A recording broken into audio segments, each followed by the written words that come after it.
Need to check the list of used names carefully before writing. The story will feature a father, narrator, 50s, whose daughter uses a secret signal at a Christmas dinner to silently alert him that her new boyfriend is pressuring her into a financial scam. New names to use, cross-checking against the forbidden list. Narrator, unnamed. First person, daughter, Mia, boyfriend, Landon All. Boy rates wife, Carol Lish. Changed to Irene All. Friend mentioned, Pete All. My daughter set her coffee spoon on the wrong side of her cup. That was it. That was all she did. She placed it on the left side instead of the right, handle facing inward, and went right back to laughing at something Landon had just said about his ski trip to Colorado. Nobody else at the table noticed. Why would they? It looked like nothing. It looked like a woman who wasn't paying attention when she set down her spoon. But I noticed. I noticed because I taught her that signal when she was 16 years old. I need to back up. My daughter is 28. Her name is Mia, and she has her mother's laugh and my stubbornness. And for most of her adult life, those two things have served her well. She works in healthcare administration, manages a team of 11 people, and she has never once in her life asked me to solve a problem she could solve herself. She's that kind of person. You probably know the type. The kind who calls just to talk, not because she needs anything. The kind who shows up to help you move furniture and doesn't mention it afterward. When she was a teenager, I worried about her for the same reasons most fathers worry about daughters who are smart and independent and believe firmly in their own judgment. Not because her judgment was bad, because the world has a way of taking advantage of people who lead with trust. So one afternoon, when she was 16 and had just started driving herself places and staying out past dark, I sat her down at the kitchen table and I said, I want us to have a code. Something only you and I know. Something you can use if you're ever somewhere and you need help but you can't say it out loud. She'd rolled her eyes a little. She was 16. That was the appropriate response. I told her, if you're ever in a situation where something is wrong and you can't tell me directly, put your spoon on the left side of your cup. Doesn't matter what we're drinking. Doesn't matter where we are. You do that, and I'll know. And I'll handle the rest without making it obvious. She'd asked me why the spoon specifically. I told her because no one ever looks at spoons. She laughed, and I thought she'd forgotten about it within a week. We never practiced it. We never mentioned it again. For 12 years, that signal sat dormant between us, like something pressed into a drawer and covered over with other things. Until Christmas Eve. Landon came into Mia's life about 8 months before that dinner. She'd mentioned him first in a text, just the name, a note that she'd met someone at a work conference in Austin. Over the following weeks, the mentions became more frequent, and then in September she called to tell me she thought this one was different. Her voice had a quality I hadn't heard in a while, lighter than usual, like she was smiling while she talked. I asked the standard questions. What does he do? He worked in private investment consulting. Where is he from?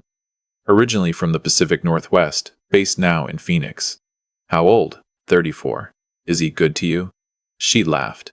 Yes, Dad. He's good to me. My wife Irene liked him immediately. The first time we met him in person was in October, just a dinner at a restaurant near our house, and he was everything you'd want in the man dating your daughter. Attentive, articulate, asked us questions about ourselves and actually listened to the answers. He had that quality some people have where they make you feel like the most interesting person in the room when they're talking to you. I noticed that. Filed it somewhere. I didn't distrust him. I want to be clear about that. I had no reason to distrust him in October. He was a pleasant, well-presented man who seemed genuinely fond of my daughter, and I drove home from that dinner and told Irene she was right. He seemed fine. But I didn't fully relax around him either. That's a different thing. By December, Mia and Landon had been together 7 months. She'd visited him in Phoenix twice. He'd come out to us once more, for a long weekend in November. He got along well with our neighbor Pete, who was difficult to get along with. He helped Irene with dishes without being asked. He knew things about wine in a way that felt natural, rather than performative. I was close to letting my guard down entirely. Close. Christmas Eve at our house has a specific rhythm. Irene starts cooking at noon. By 4 o'clock, the kitchen smells like something you'd want to live inside. My son-in-law from my older daughter's family arrives with the grandkids, around 5, and the house shifts into that particular controlled chaos that I actually love, even though I pretend to find it exhausting. We eat around 7. We drink too much good wine, we stay up too late, and someone always falls asleep on the couch. Mia and Landon arrived at 5:15. She looked happy. She looked more than happy, actually. There was something elevated about her energy, something I hadn't seen in a while and couldn't immediately identify. I hugged her at the door, and she held on a second longer than usual, and I thought, she's just glad to be home for the holidays. That's all that is. Landon was warm and easy, same as always. He'd brought a very good bottle of something and handed it to Irene like he'd thought about it beforehand. We moved into the living room, everyone talking over everyone else the way families do. Dinner was good. Loud and warm and slightly disorganized, the way the best dinners are. Landon sat across from me and 2 seats to the right, next to Mia, and I watched him the way you watch your daughter with someone new, measuring small things. The way he touched her arm when she was talking. The way she leaned slightly toward him. The way he laughed at her jokes a half beat before everyone else, like he'd heard the punchline coming. It was somewhere around the second course that I noticed his posture shift slightly. Nothing dramatic. He just sat up a little straighter, and there was a change in how he was orienting himself at the table, a small focusing of energy. The way a person settles in before they say something they've been waiting to say. He started talking about the market, not aggressively, not like a pitch. It came in through the side door, through a comment about interest rates that connected naturally enough to something my son-in-law had said about his mortgage refinancing. Landon had thoughts. Thoughtful, measured thoughts. He knew his subject. He spoke the language of it fluently, not jargon-heavy, but fluent, the way people speak about things they've lived inside for years. And then, slowly, over the next 20 minutes, the conversation drifted. It drifted toward a company. He didn't name it right away. He named a concept first, alternative asset allocation, the kind of portfolio positioning that high-net-worth individuals use to protect against inflation. The kind of thing that doesn't get talked about at regular dinner tables because it simply isn't accessible to most people. He was careful to frame it as information, not a recommendation. Just something he found interesting, professionally speaking. I watched Mia while he talked. She was quiet, not uncomfortable quiet. She was joining in, adding details here and there, elaborating on things he'd said in a way that told me she'd heard this before. She knew the shape of this conversation. But something about her smile had changed in the last few minutes. Something around the edges. I picked up my wine glass. I watched her hand move to her coffee cup. She barely touched it. She adjusted her spoon. Left side. Handle facing inward. I set my glass down carefully. I didn't look at her. I looked at my son-in-law and asked him something about the kids' school, and the conversation split. And Landon took the thread again with someone else, and I sat there with that signal burning quietly in my chest like a coal. My daughter needed help. My daughter, who does not ask for help, had just asked for help. After dinner, I let things settle naturally. Helped clear the table. Talked to the grandkids. Kept Landon in my peripheral vision. He was good, relaxed, genuinely engaged, cracking jokes with my son-in-law while they watched something on TV. Nothing in his manner suggested he noticed anything. Around 9, I went to the kitchen to get more coffee. Mia came in 2 minutes later. She started rinsing dishes that didn't need rinsing. "Tell me," I said. She kept her back to me for a moment. Then she turned off the tap. "He wants me to invest," she said, "through a company his firm works with. He's been talking to me about it for a few weeks. He says the opportunity is time-sensitive." I said, "How much?" She paused. "He mentioned starting around 30,000, as a minimum." I kept my voice level. "Have you moved any money yet?" "No. But he's been." She stopped. Started again. "He's been getting more insistent, and when I ask questions, he has answers for everything, and the answers always sound right. But something keeps feeling wrong, and I couldn't figure out if I was being paranoid, or..." "You're not being paranoid," I said. She exhaled. It was a long exhale, like she'd been holding it since October. I told her I needed to ask a few things, and she needed to answer them honestly, without worrying about how it would make him look. She nodded. "What's the name of the company?" "Parallax Wealth Group." "Has she seen any formal documentation? Prospectus, registration, SEC filing?" He'd shown her a document on his laptop once. She hadn't been able to take it home or photograph it. It had a lot of numbers on it. Had she independently searched for the company? She had. She'd found a website. Clean, professional, phone number, testimonials. But the domain was registered 14 months ago. Had she talked to anyone else about it? A financial advisor? Anyone outside their relationship? No. He'd mentioned a few times that these kinds of investment vehicles work on referral exclusivity, and that sharing details with outside parties could jeopardize her position in the fund. He'd said it gently, reasonably, but he'd said it more than once. I stood at the kitchen counter for a moment after she finished.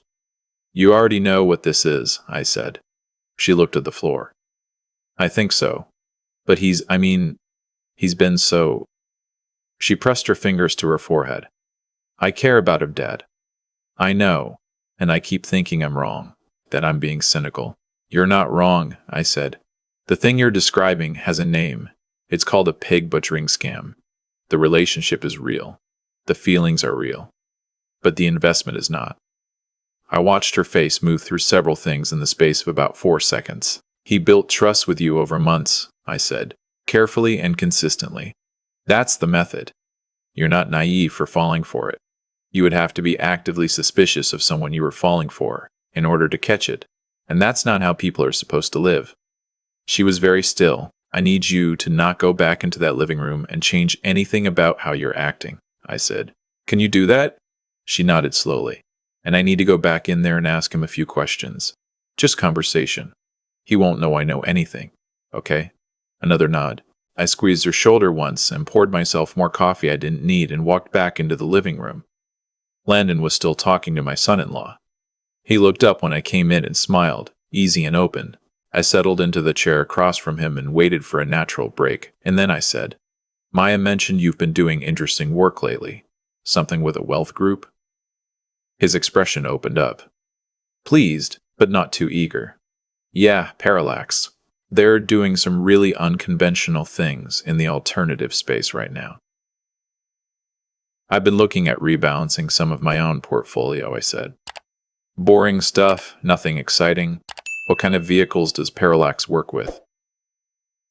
And he told me, and the more he told me, the more I asked, and the more I asked, the more specific his answers needed to become, and specificity is where these things begin to unravel. I asked about the fund structure.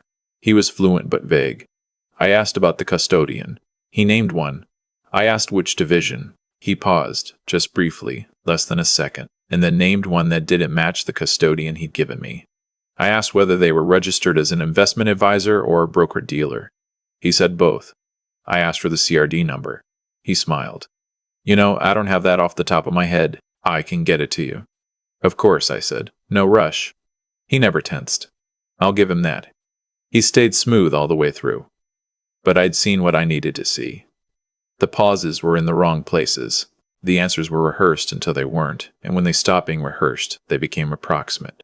The whole structure was a facade built to survive casual questions, not careful ones. Later that night, after Landon had helped Irene with the last of the dishes and the grandkids had been bundled into their coats and the house was quieter, I found Mia in the hallway putting on her jacket. How bad? She asked quietly. I couldn't find Parallax Wealth Group in any SEC registration database, I said. I checked on my phone in the bathroom during the last hour of the evening. The website went live 13 months ago. There are no verifiable principals listed on it. The testimonials use first names and no photos. She closed her eyes. The good news, I said, is that you didn't give him anything. Not $1. I almost did. Last week I almost transferred. She stopped. He said the window was closing. They always say the window is closing. They always say the window is closing, I said. That's how they move you past your hesitation. She nodded. She was doing that thing she does when she's holding herself together. Very still, chin slightly lifted. She looked young to me in that moment. Not 16 young, but young in the way that only parents see their adult children as young. What do I do? She asked. I told her that part was going to be hard, and I wasn't going to tell her how to handle the relationship. That was hers to navigate. But I told her she needed to report what she knew. The SEC has a complaint portal. Takes less than 20 minutes. The FBI's IC3 unit handles internet-facilitated financial fraud. Even if she hadn't lost money, the report mattered, because someone else would. I told her to document everything she could remember. Screenshots if she had them. Dates and amounts he'd mentioned. The name of the company. The name of the fund. The custodian he'd cited. All of it. She took a breath. I thought I was good at spotting things like this. You were, I said. You spotted it. That's why you used the signal. She looked at me. You knew something was wrong before you could prove it was wrong, I said. That's not failure. That's exactly right. She stood there for a moment, and then she stepped forward and put her arms around me. And I held on the way you hold your daughter when she's 28 and brilliant and still sometimes just needs to be held. Landon said goodbye to both of us that night with the same warmth and ease he'd walked in with. I shook his hand. I looked him in the eye. I told him it was a pleasure, and I meant the other thing entirely. Mia ended the relationship in January. She called to tell me, her voice quiet and steady, that she'd reported it. Said the conversation with him had gone about the way she expected. He'd been confused, then hurt, then accused her of being paranoid. She'd stayed calm. She'd said only what she needed to say. How are you? I asked. Okay, she said. And then after a second, I think I'm okay. I believed her. I know the difference between my daughter saying that to end a conversation and my daughter saying it because it's true. A few weeks later, she called again, late on a Sunday. She said she'd been thinking about the signal, about the fact that she'd used it after 12 years and it had worked. I asked her what she was thinking about it specifically. She said, I'm thinking that when you set it up, I thought it was a little much, like you were being overprotective. And now I'm sitting here thinking, it wasn't protection. It was just a way to make sure I could always reach you without having to say it out loud. And I don't know. That's a different thing. I didn't say anything for a moment. It's a different thing, I agreed. We talked for another hour that night. About nothing important. About her work, about the weather in her city, about a documentary she'd been watching. The ordinary accumulation of a life reported in real time. When she hung up, I sat in the quiet of the living room and thought about the moment she set that spoon down.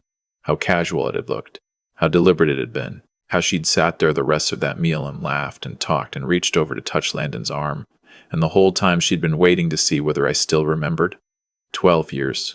I still remembered. Here's what I want anyone reading this to understand, because it matters and I don't think it gets said clearly enough. Investment fraud built on romantic relationships is one of the most effective forms of financial crime that exists, and it works precisely because it weaponizes everything that is good about you. Your openness, your willingness to trust someone you love, your instinct to give the person you care about the benefit of the doubt. These are not flaws. They are decent human qualities, and the people who run these operations understand that, and they depend on it. If something feels wrong, that feeling is data, not proof, not a conviction. Data. Treat it that way. Ask the questions. Look for the CRD number. Search the SEC's Investment Advisor Public Disclosure Database, which is free and takes 30 seconds. If someone is legitimate, they will welcome the verification. If they hesitate or redirect or make you feel paranoid for asking, that hesitation is its own answer. And if you're ever sitting at a table and you need to reach someone and you can't say it out loud, find a way. You don't need a spoon. You just need a signal and someone who's still paying attention. My daughter found both. I've thought about this a lot in the months since that Christmas Eve. Not just about Landon, or about Parallax Wealth Group, or about the mechanics of how that kind of fraud operates. I've thought about the chain of things that had to be true for that night to go the way it did. Mia had to trust me enough to use the signal. That trust didn't come from one conversation. It came from 12 years of small moments. Phone calls I picked up. Opinions I gave without pushing. Times I helped without making her feel like she needed saving. You don't build that kind of trust on purpose. You build it by showing up consistently over a long time, and either it's there or it isn't. The night she moved that spoon, it was there. And I think about what the night would have looked like if it hadn't been.